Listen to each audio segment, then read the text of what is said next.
Welcome to the John Maxwell Leadership Podcast, the podcast that adds value to leaders who multiplies value to others. My name is Mark Cole, and today we are finishing our series on how to gain influence. Today in part 2, John Maxwell is going to teach you 6 more ways to grow your influence as a leader. Then after John's lesson, I and my co-host Chris Goede will be back to discuss John's lesson and other ways for you to apply these principles to your leadership. If you would like to download our bonus resource, which is a fill-in-the-blank worksheet from John's lesson, please go to maxwellpodcast.com/gain. Click the bonus resource button and fill in the blanks as Dr. John Maxwell teaches. Here is John.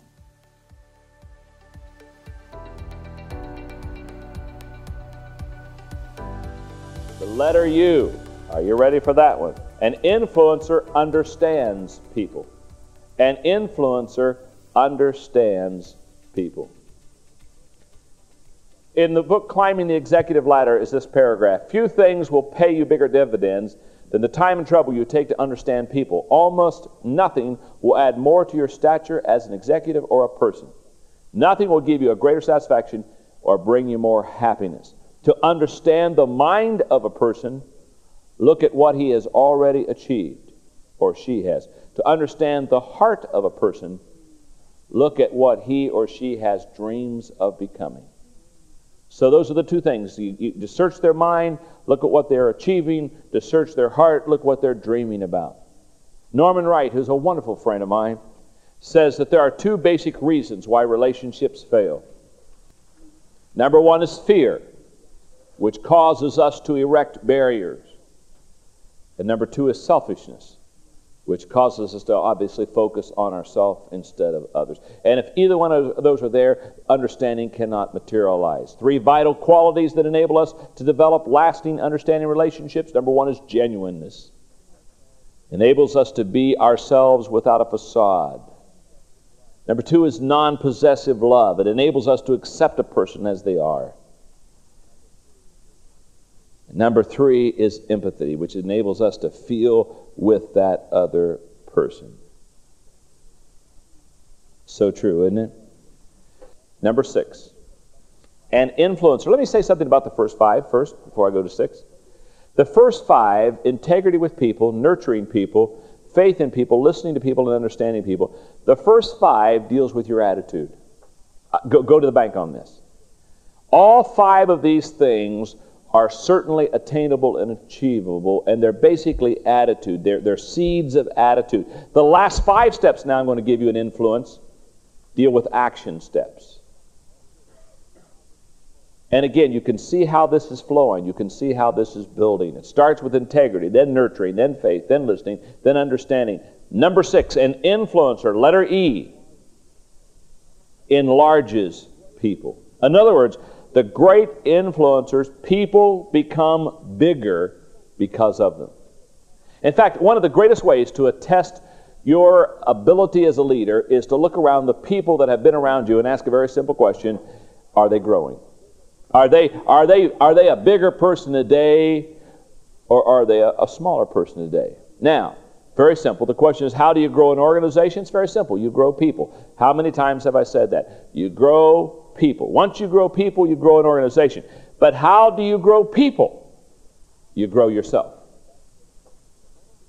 And that's where the key is. The moment that you grow yourself, then you can grow the people that are around you. Until that happens, you can't enlarge people. And Alan Lloyd McGinnis, I don't know if you've ever read any of his stuff, but he has some good books on relationships. Okay, you've read it, I can see. Okay. Alan Lloyd McGinnis says, there is no more noble occupation in the world than to assist another human being to help someone succeed. I believe that. As a leader, the moment that you begin to add value to others, as a leader, it will incredibly change your life. Are you building your business for people to add value to you? Or are you building your business to add value to people? I many times confronted pastors with that issue. Are you going in and mobilizing people to use their gifts in the church so that it helps you in the church? Or are you going in there and helping them mobilize their gifts so it can help them? Here's what I learned a long time ago.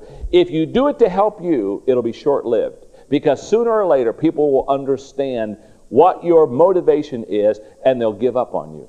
But if you do it to help them, then you'll never get tired of doing it. In fact, let me tell you the difference. If you do it to add value to others, what happens is when they come alongside of you, if you do it to add value with others, they'll always come back and add value to you. But the moment you try to add value to yourself, they'll begin to feel being used. Does that make sense to you? Okay. Enlarges people. Number 7. The letter N in the word influence. An influencer navigates for people. And I want to talk to you now about problem solving. I want to talk to you a little bit about mentoring, just a little bit here. In the little bit of whitewater rafting I've done, one of the things I've always found to be interesting is the person that navigates for us. There are a couple things that I know about them. And the fact that before they ever let you get on that water, they tell you very, very earnestly that when they say paddle, you paddle. When they say bail, you bail. And don't turn around and say, well, I have a question, or I have a suggestion that I think, because you're going down that water very, very fast, and basically they just say, when I say it, do it. Okay, kind of instant obedience. The second thing I've noticed about them, though, is on the roughest rivers that we've taken, I mean the real ones, the real white-knuckle trips, we pull over a lot of times, because what we do is we pull over to the side and we walk around and climb a mountain or something and look at the river ahead of us. And I'll say, let me show you what you're going to face here pretty soon. This is a very dangerous little whirlpool here. Yeah. That's right. That's when you say, well, if it's that dangerous, I'll meet you over on the other side. You know what I mean? After you've navigated that, would you mind pulling right over there? I think I'll do a little barbecue while I'm waiting on you. Yeah. But what they do is they show you ahead of time what the problems you're going to face, so that not only they have your attention, so that everybody understands what and you know what they do? They kind of map out a strategy. Now, when I'm talking about navigating for people, I'm not talking about doing their work. I'm not talking about not letting them have responsibility. What I am talking about, though, is a leader always sees the problem before anyone else. Can I tell you something? If everybody around you sees the problem before you, you ain't the leader. Now, let me tell you something else. You not only see the problem first, you solve the problem. In fact, basically, my leadership style is I see it before anyone else, already solve it, and so when I can show it to everybody else before they panic, I say, and here's how we're going to fix it. So when I'm talking about navigating for people, what I'm talking about is you come alongside of them, and you're to take them through rough territory. You're to take them on some heights that they cannot climb on their own. And if you're to do all those things, you really have to have a lay of the land. You have to have an understanding. You have to become a problem solver. You have to be able to share the problem with the people, but also share what the solutions are going to be. That's what I'm talking about when I'm talking about bringing somebody alongside of you, navigating for you. Now, what becomes frustrating about that is this. You can always make the trip faster on your own. Always remember that. Whenever a guide decides to take a party, whether it's mountain climbing or down a river or on a hike into the wilderness, whenever a guide decides to take a party with him or with her, he or she understands very quickly that the trip will be a lot more slow. Thoreau was exactly right. He said, the man who goes alone can start the day, but he who travels with another must wait until the other is ready. That's one of the reasons why many leaders fail to develop leaders. Because they say, well, I could just do it quicker myself. Can I tell you, that's not your goal to do it quicker yourself. Your goal isn't to be done first. Your goal is when you cross the finish line to have somebody with you. And so therefore what you do is you include, bring in, bring around. I was listening to 60 Minutes. You probably heard this maybe 3 or 4 Sunday nights ago. Mike Wallace was interviewing the guide that survived. I think 2 guides died. Maybe 2 or 3 other people died on Mount Everest climb. It was a very interesting interview. I took notes. In fact, I developed a whole lesson out of it. You know, it's just amazing what you can learn if you've got a legal pad ready. And the guide said a couple of very interesting things in this interview. Mike Wallace asked him, he said, do you think the 2 guides would have died if they wouldn't have had the party with them? And the guy said, oh, of course not. He said, both those guides have been on this trip so many times. He said, they died because the other people were their responsibility. And I thought, what a great picture of leadership. What an incredible picture of leadership. And then Mike Wallace asked another question. Oh, this is a great one. He said, this is the kind of thing to the lesson, but it's just a great interview. Here we go. Mike Wallace looked at him and said, well, let me ask you another question. If you got all this struggle and all this weather and all this danger, he said, why do you try to go to the top of Mount Everest? And the guy looked at him and he just smiled and kind of leaned back in his chair with this, I know something you don't know. And he said to Mike Wallace, he said, it's obvious you've never been to the top. Huh? He said, only people at base camp ask that question. Once you've been to the top, you'll never ask that question again. Isn't that a great story? Huh? Okay. Navigating for people. I think I've done enough on that. Let's go to C, okay? In the word influence. An influencer connects with people. And I love the word connection. I love it. A tremendous quote here. The easiest kind of relationship for me is with 10,000 people. The hardest is with one. Now, what I'm saying is, in the area of connecting with people, you never can connect with mass. You always connect with the person. You always connect with the individual. And influencers have the ability to connect. Connecting with people is the missing link with many who are in leadership positions. And let me tell you why it's the missing link. Most people in leadership positions believe, hang on, I'm going to tell you something, that if I can teach this principle, I want to tell you something, your whole day will be worth it. Here it is. People in leadership positions assume that it's the responsibility of people below them to connect with them. Major error. Major mistake. They say, well, wait a minute, I'm the leader. Let them come to me. I mean, I've got this position. I'm waiting. Hey, I'm here. Hey, they know where I am. They could have called me. They could have got on the phone. My goodness sakes. Don't they know who I am? Don't they know where I am? Don't they know? They know how to find me. See, people in leadership positions, many times they make a great mistake thinking it's the responsibility of people below them to connect. It is not, never has been. It's our responsibility as the leader to connect with them first. And why is connecting so important? Because connecting with people means that we find their agenda first. Connect by pouring yourself into others. Oh, this is fun, isn't it? The letter E. An influencer, number 9, empowers people. An influencer has the ability to empower people. Craig said it right. No matter how much work you can do, no matter how engaging your personality may be, you will not advance far in business if you cannot work through others. Enlarging a person deals with their individual growth, and empowering a person deals with the organizational growth. The whole ability to empower others is a tremendous, tremendous asset that influencers use very well. Now, I wanted to kind of define empowerment. It's used a lot today. It's a very popular word. Let me kind of define what I think empowerment is. It's in your notes, so it's all right there. Empowerment means to me seeing the potential of an individual, saying encouraging, empowering words to that person, sharing your power and position and influence with them, and showing to others your belief in and power given to that person. And number 4, showing others your belief in them. That is so key. If you really want to help empower a person, don't tell a person yourself that you think they can do a good job. You get the friends and the family around that person, and you begin to build them up in front of their friends and their family. It's the greatest way to empower. Yesterday I was teaching a lesson, another lesson. It was on 4 approaches to leadership. And I was talking about different kind of approaches that leaders use. And one of the approaches that I talked about that leaders use is what I call the human assets approach. In other words, there are some people that use the box approach or the job description approach, and some of them will use the expertise or the target approach. But I talked about one of the 4 I talked about was the human assets approach, of which when I was speaking to the group yesterday afternoon, I shared with them that is how I basically, not all the time, but probably 70% of the time I lead. I lead through empowerment.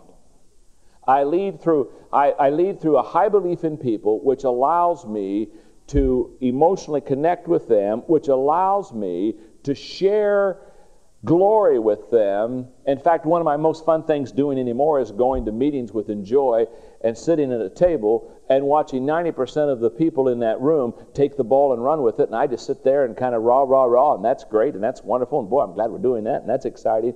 That's the process of empowerment, getting people to believe in themselves. Now, this is a classic illustration. The letter R stands for reproduces other people. Reproduces other people. When you influence a child, you influence a life. When you influence a parent, you influence a family. When you influence a worker, you influence the company. But when you influence a leader, you influence everyone who looks to him or her for leadership. I want to tell you something. The people in your group, if you could see them as God sees them, and if you could see them as a leader sees them, you would be so amazed at the potential of the people in your group. See, I've learned a long time ago that if you believe high in people and you see potential in people, there are some that will disappoint you, but they are such a small minority compared to those who will help take you to the top. And I used to tell pastors all the time, there's gold in them, their pews. And there's gold in them, their groups you got. I'm telling you, there really are. Now, what happens is this, they have never unearthed it. Do you realize 90% of the people that walk around, 90% of the people that walk around don't even know what they've got inside them themselves?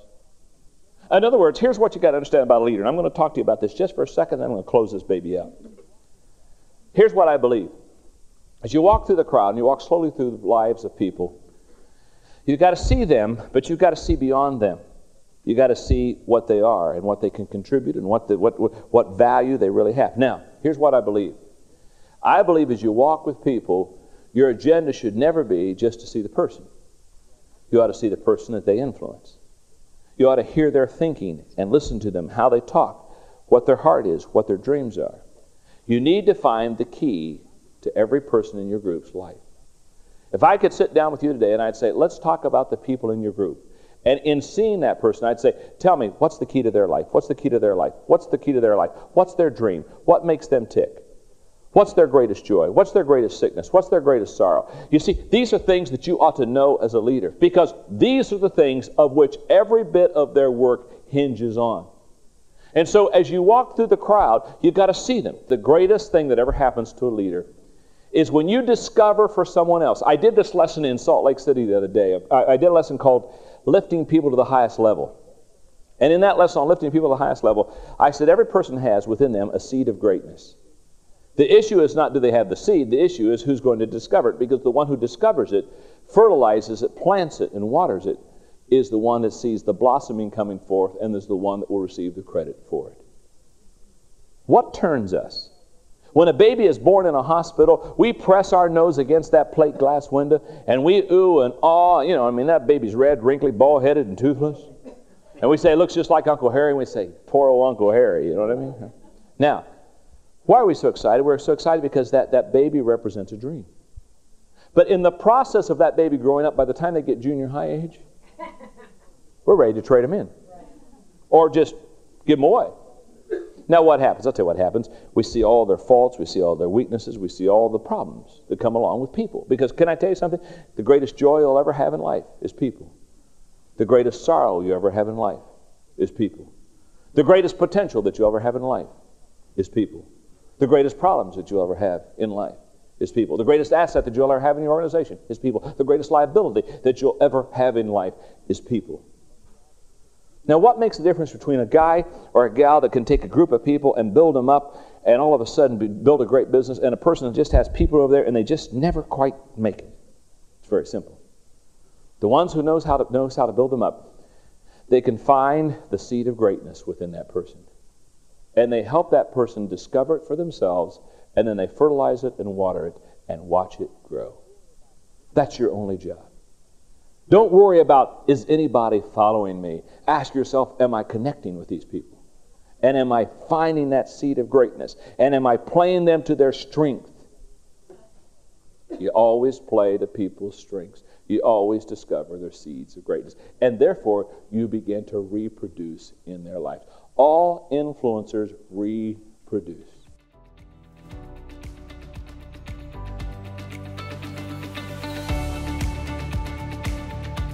Hey, welcome back. As usual, John finishes as well as he starts. And Chris and I were talking just as we were listening to John today in studio that, boy, we could unpack this. I think what you said in your Southern terms, there's gold in them there hills or something like that. And truly that is. Today, the standout statement that we want to leave with you is this. Just wrap your mind around this.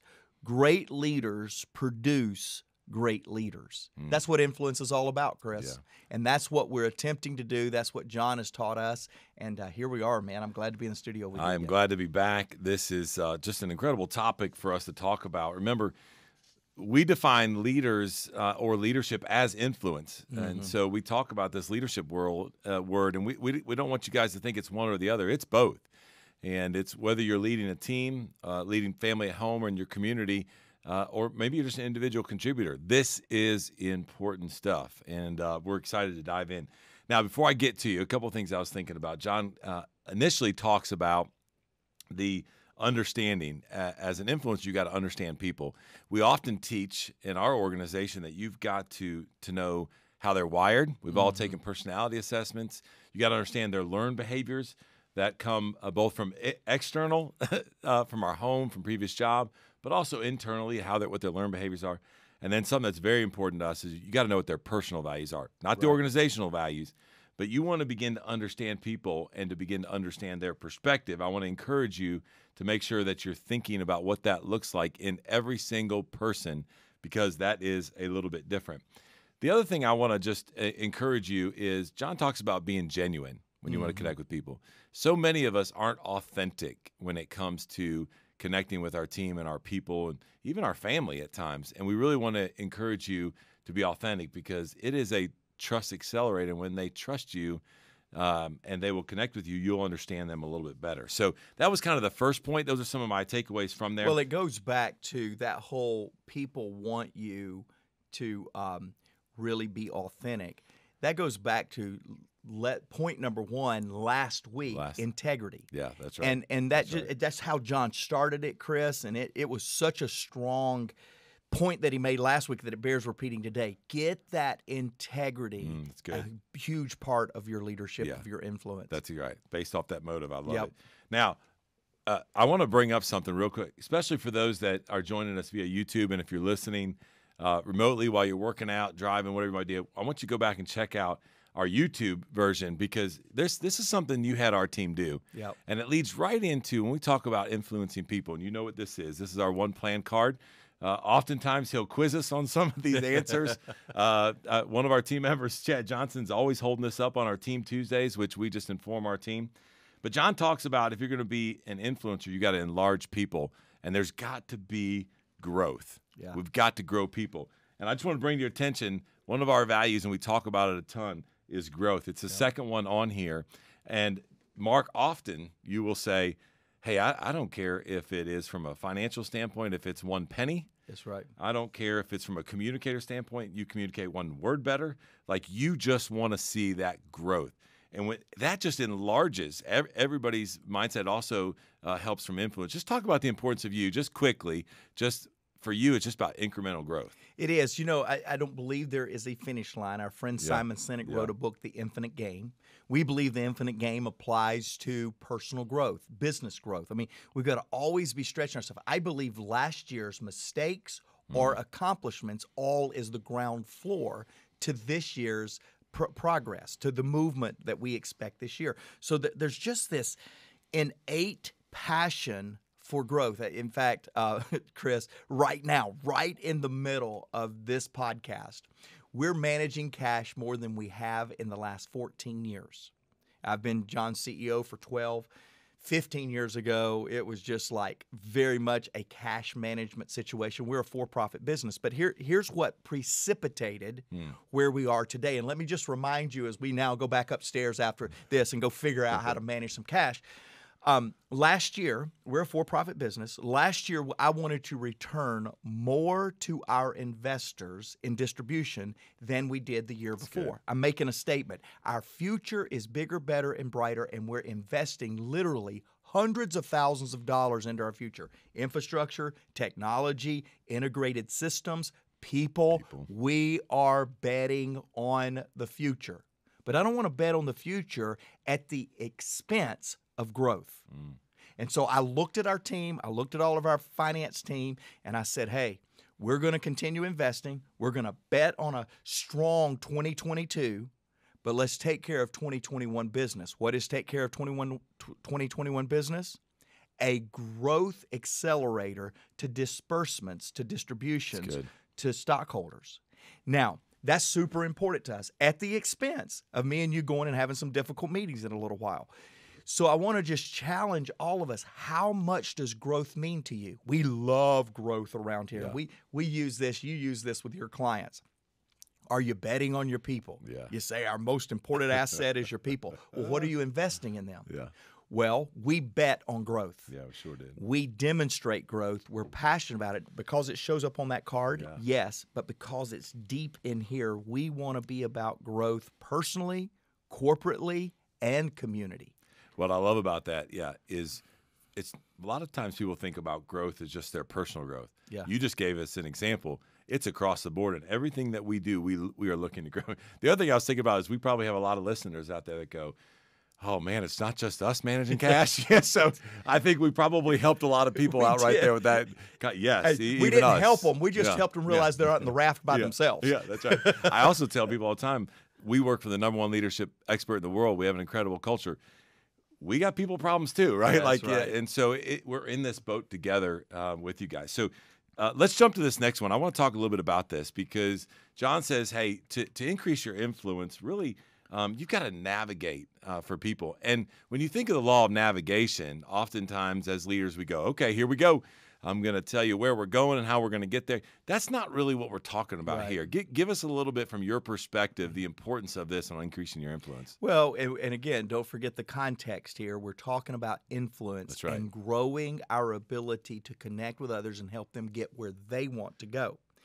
And one of my favorite laws of the 21 laws is the law of navigation. Now, in full disclosure, let me tell you why. John says of all the leaders that's ever worked for him that I exercise the law of navigation better than any. He doesn't say that about the other 20. I got one. So it becomes my favorite, okay, Chris? Now, I may not be any good at it. John just complimented because he couldn't find any other compliments. I'll take it. Yeah. But in this law of navigation, a leader many times feels like that their responsibility is to chart the course. That's the law of navigation. A leader is more effective the better they can chart the course. Okay, so we chart the course. When we're talking about influence, and John's talking about helping an influencer navigates for people, the worst thing we as a leader can do is to come in and navigate for someone else their destination. Yeah. Now, should we have an idea? Do leaders still see more and before even when they're developing influence with others? Yes, they do. Should I, as a leader, have a recommended course for you, Chris, to consider in your development? Absolutely. But once I give recommendations, it's my responsibility to shift from navigating your life to guiding you and letting you be the hero of your plan. That's good. A good friend of ours was at Exchange, an event that you run. We'll talk more about Exchange and if we have any spots for people along the way. By the way, let's put in the show notes, we'll put a link for Exchange because I just mentioned it, but I don't even know if there's spots, Chris. But anyway, at Exchange last year in Nashville, a friend of ours, Donald Miller, came and talked about, he has this incredible concept of the guide, the villain, the hero, and this other character in a story that is kind of this agitator, this villain is what he calls it. And all of us have in us the ability to do that at certain times. Well, when you're trying to influence people and you're navigating for them, as John's talking about here, you're simply a guide.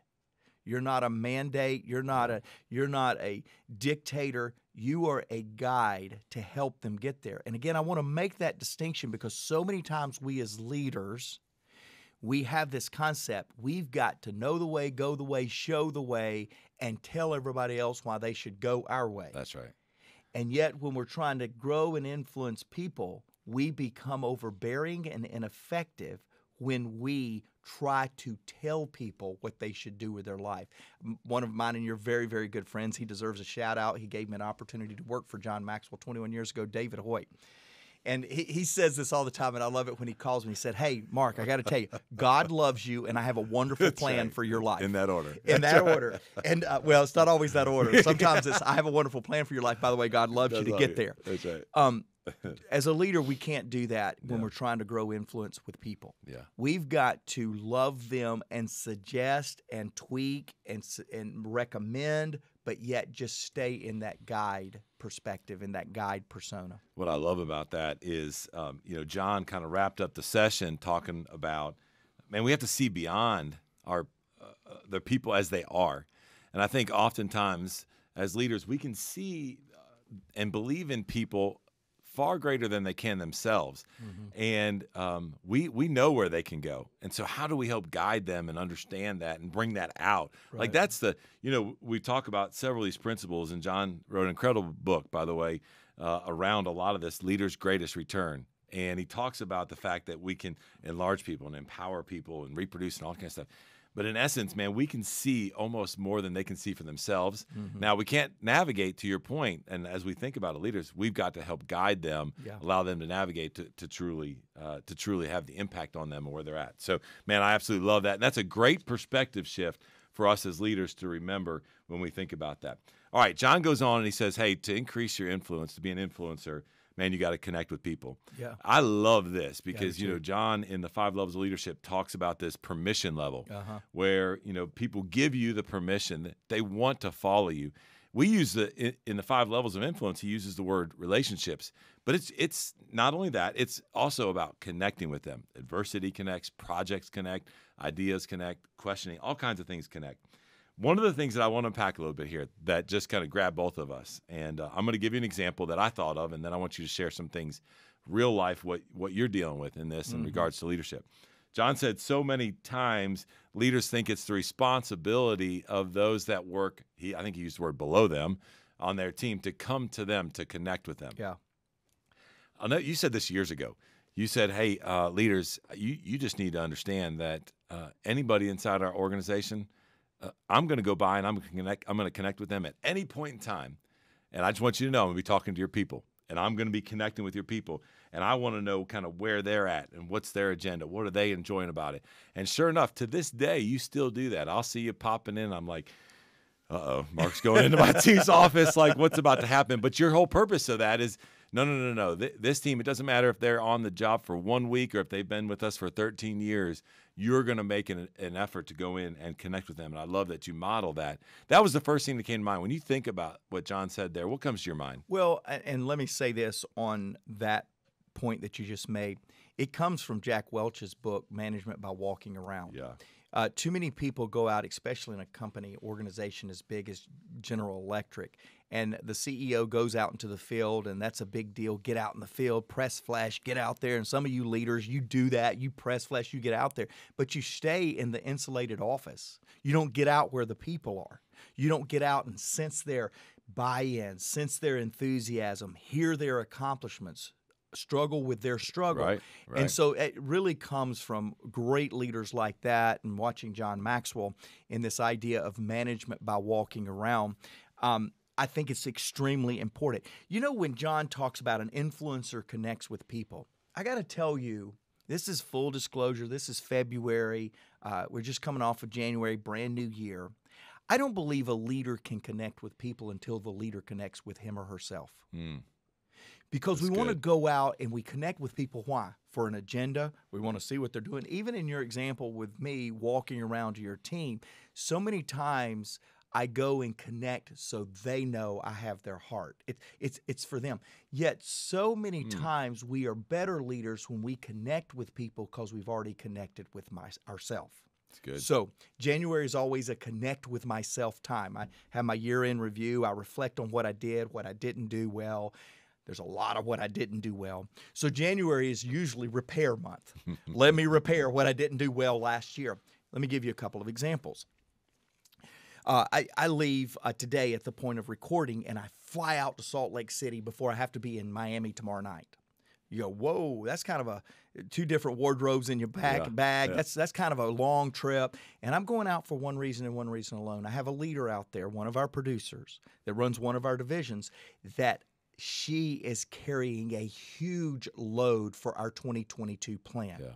What I discovered at the end of December of 2021, and as I go into 2022, is that I gave very little time to such an important initiative last year. I gave very little time to the leader. I gave very little time to communicating the vision. I gave very little time to accountability. My first meeting in January, this is February, I get it, but as I'm looking today, the best thing I can do is to connect with this leader. That's good. Now, let me tell you what that means to me.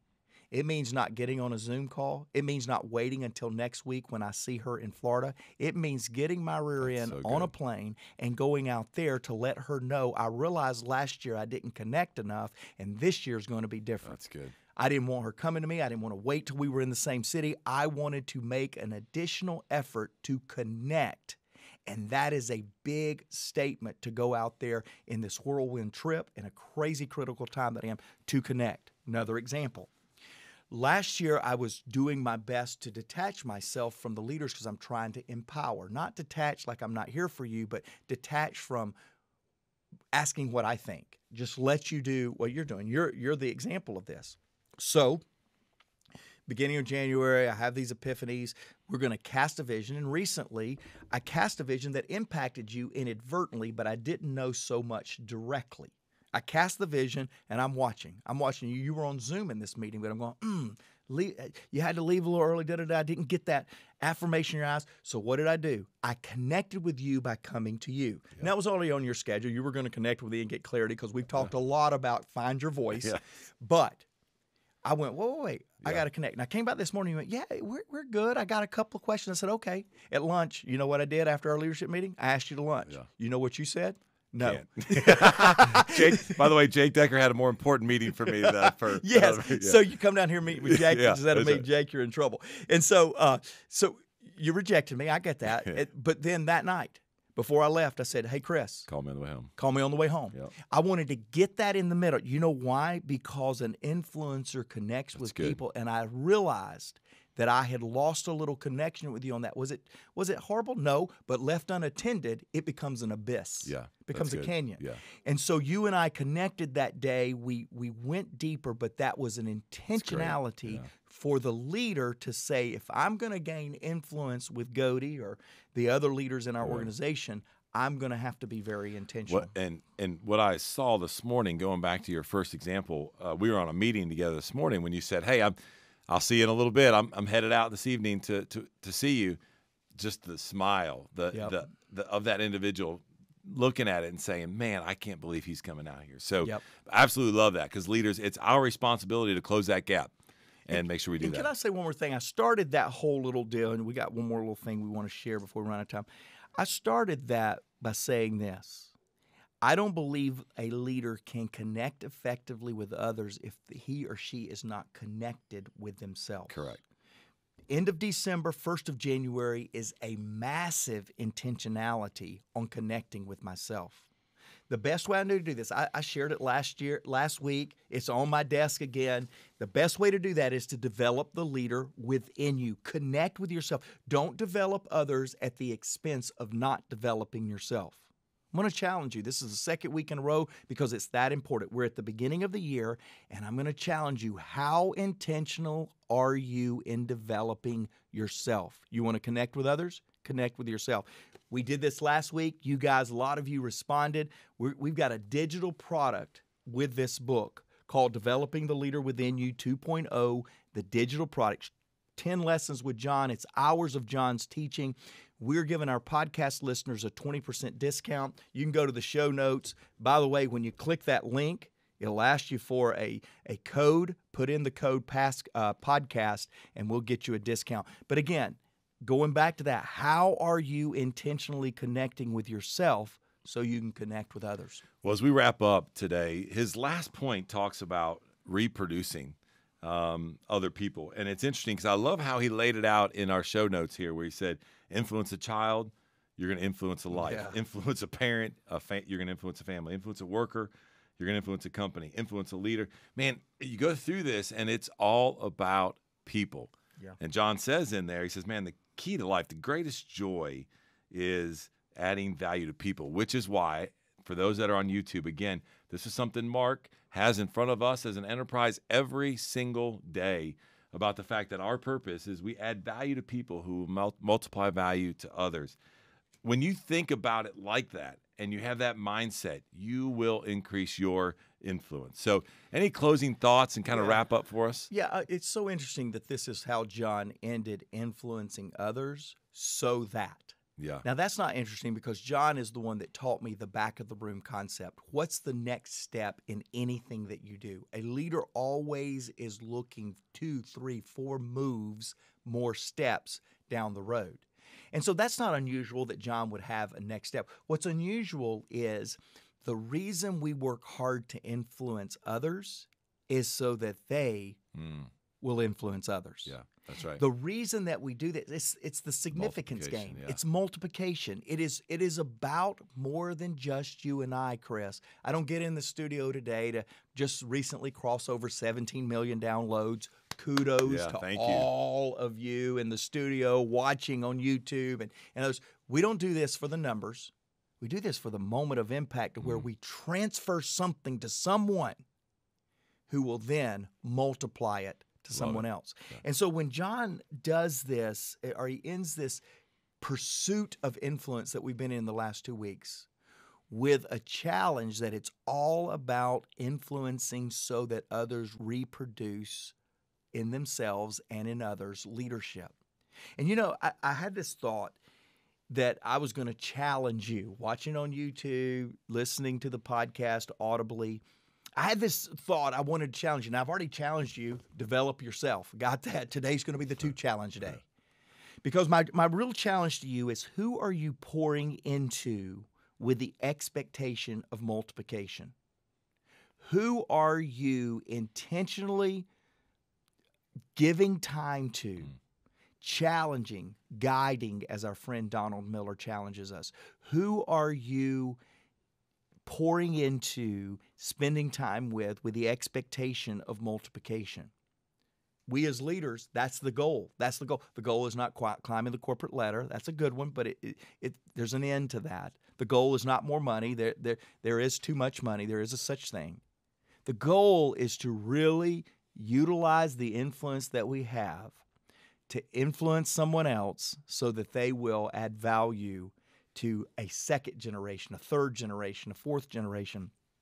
That's why we do what we do, Chris. Yeah, that's why you woke up this morning. That's why we joined in this studio. That's why John Maxwell, at 75 years old this month, gang, podcast family, 75 years old this month. That's why he's still doing what he's doing. I go back to close out, Chris, our standout session, or our standout statement.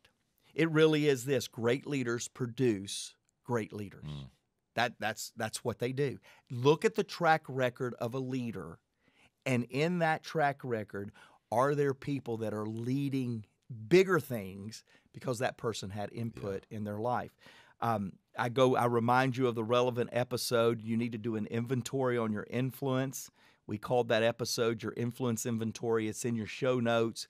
Click back. Go assess yourself. Maybe assess yourself 2 or 3 times this year as we work harder. I want to close today by a way that I love to close these days, Chris, and that is with a listener's comment question. And I pause right here and say, you give us an incredible gift. You give us a thank you back when you give us a comment, when you pay the podcast forward by forwarding the link to others. That's how you say thank you to us. And so this listener is Sidi. Sidi is from West Africa. I won't try to say your city because they didn't teach me that in Georgia history. But Sidi is from West Africa, but studying in South Korea as a foreign student. Doesn't that make you feel good that right now in the studio we're really in Korea and South Africa? That's awesome. CD, as a foreign student in South Korea, says, all this year I have been so blessed by all the teachings from this podcast. But this particular one, make winning a habit, link to that in the show notes, Jake, Make Winning a Habit, is so huge and so amazing. I have copied the transcript in a file on my laptop. I need to memorize it because for me, it's a life direction changing message. Thank you, Dr. John C. Maxwell. Thanks to all of your staff. May God bless you and all have a happy new year. I love you so much. That's the reason awesome. I like this, Yeah. because it's right after Valentine's Day, and it's still okay to say, I love you so much. We love you too, CD, very much. I don't want to stop writing, but I better stop. I'm so blessed. Thank you. That's Thank you awesome. so much. CD, So you're good. why we do what we do. That's good. Next week, join us back on the Maxwell Leadership Podcast. But until then, listen, learn, love, and then lead.